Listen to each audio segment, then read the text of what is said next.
strategy of the organization, you need to start aligning with them. And then comes the third phase, which was again emphasized on, was the robotics, right? Now, or use of technology. There has been, if you look at it, many of the financial PSU banks, which was earlier, there were a lot of compliance ledgers. People used to go through a transaction-wise audit. But today, if you look at it with the systems and the rules which have come in, the things have evolved. There are enough checks and balances for the transaction level placed in the system itself. Second thing what looks is talent management. Now, where here talent management, I'm not concentrating on the HR aspect of it. What I am looking at is the talent pool available, the cost of investment in a risk and compliance from a human resource perspective is going to be limited. So obviously you need to ensure that your skill sets and skill level people are maximized. There is a lot of emphasis on that. The third thing is on the ROI based and the value creation. And let me give you a small example from, and this was also in the automotive sector, from an automotive.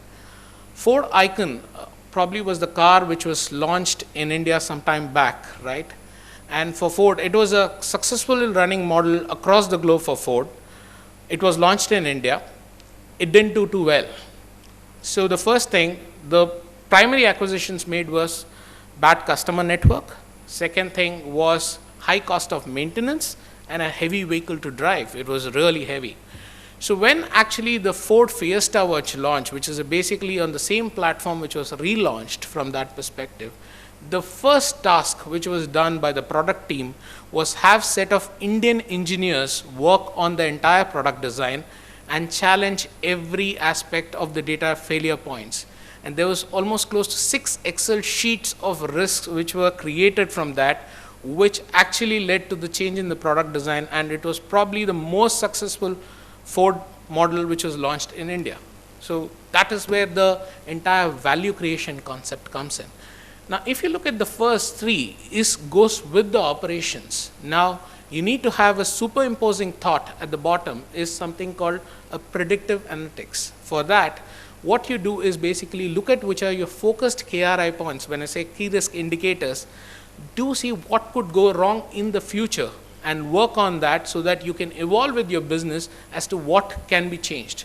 So this is the overall theme of it. And if you, just to quote some of the, how the globe is moving around, there was a Thomson Reuters survey conducted from compliance in 2016, where it was across the globe, where one of the key job change which has come for a compliance officer was 69% of his time was now going towards doing the implementation of regulatory projects rather than from a traditional compliance role, and which is a huge shift which has come in. With the evolution of the risk and compliance, obviously there will be a change in the value proposition which compliance brings in, right? So first thing is, earlier, if you look at it today, it's supposed to be a steward of reputation, but going forward, it's going to be the investment in reputational capital, because today's entire investment which you do is going to help you build your brand for the future. So the entire value proposition is going to change. Again, from a qualitative factor, it was considered to be a regulatory defender, which was again mentioned by a week where said that it used to be a tick in the box earlier so that your regulators are happy. But going forward, it's going to be supporting business in the strategy. So effectively, now the value proposition entire before any product, whether in some financial service sector or on the automotive, there is a complete concept level buy-in taken from the risk. Again, looking at from a quantitative factors, means earlier you used to be looking into fines, how much you can minimize an aspect of it. Tomorrow, it's going to be looking into how you can minimize the legal cost. Forget about even before getting into the regulator, appointing the lawyer. Why pay the money to the lawyers? Why doesn't look at that as a KPI itself, which is a value proposition which is going to change. Again, from detective, it's going to be more of proactive and so on and so forth. So entire value proposition which a compliance is going to lay is up for change. Just some of the thoughts, just to summarize still what I'm saying. I always felt compliance now has become a broad mandate that spans across functions governed. It engages tools, technology, analytics to be used, right? and the number of business connections to the other parts of the business, because now risk and compliance cannot work on an isolated world. Now, this entire change in the compliance has also resulted in the cost change. Now, if you look at it again from a Deloitte survey, which was mentioned some time back, only 10% of the companies have actually come back and said they have reduced the risk and compliance budget in this thing. And I'm talking about a large number. This is a US and a multinational survey which was conducted. And a large portion of it, close to around 63%, have actually come back and said there has been an increased 10% or upwards. So that's the amount of investment which is being done in risk and compliance today.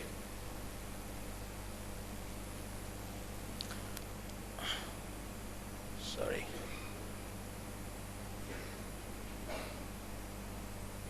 Okay. Okay. More looking at broad components which will cover the governance risk and compliance as a topic. The core of any risk and compliance function has to work on two ethos. That is basically your culture of the organization and the strategy of the organization. Entire risk and compliance model has to be built around it. And some of the components which obviously talking about the governance aspect of it. Now, governance is something, how the risk compliance fold up into the organization. Today it has become a boardroom topic, or in private organization it is more at least a risk committee level where it folds up. So entire governance aspect of it has to be clearly laid down in a organization, and which is the mention from the various industry leaders, how you channelize within your organization to say the agenda which has to go in.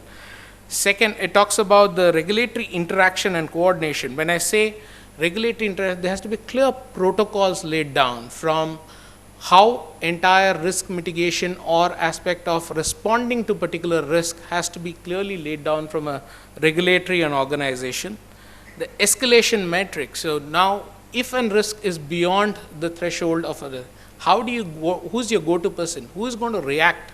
Whether it's a business, whether it's a compliance, who is going to react? And that's a concept which always gets a dilemma, and that has to be clearly laid down, because when the risk hits you, or when the thing, you don't have a time to find out who is going to react to it.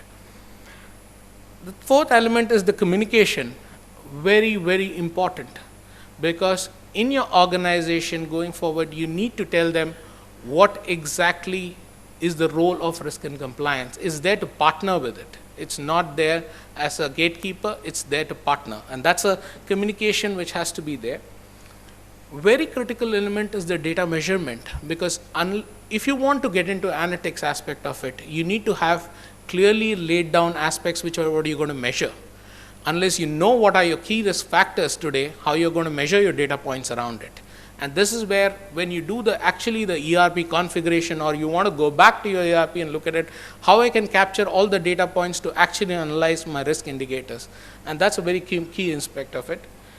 The monitoring and testing, which is more of QC, as we go on, it cannot be avoided, but it can be minimized. So the level of monitoring also needs to be strengthened, as long as you have your preliminary components, QA part of it very well laid down, right?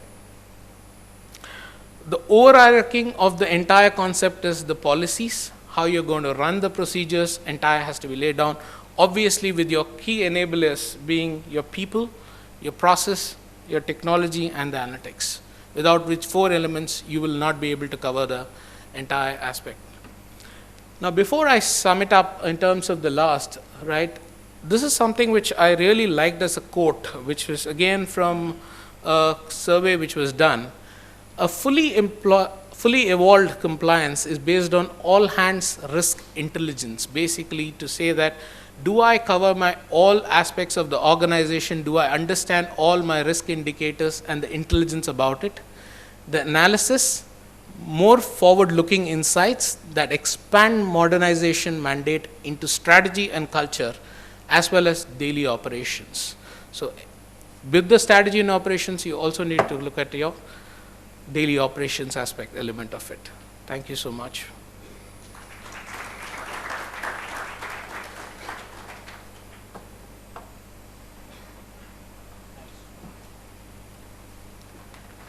Thanks a lot, Mahesh. we request you to come back to the stage for a minute. No, no, go ahead. But before that, questions for Mahesh.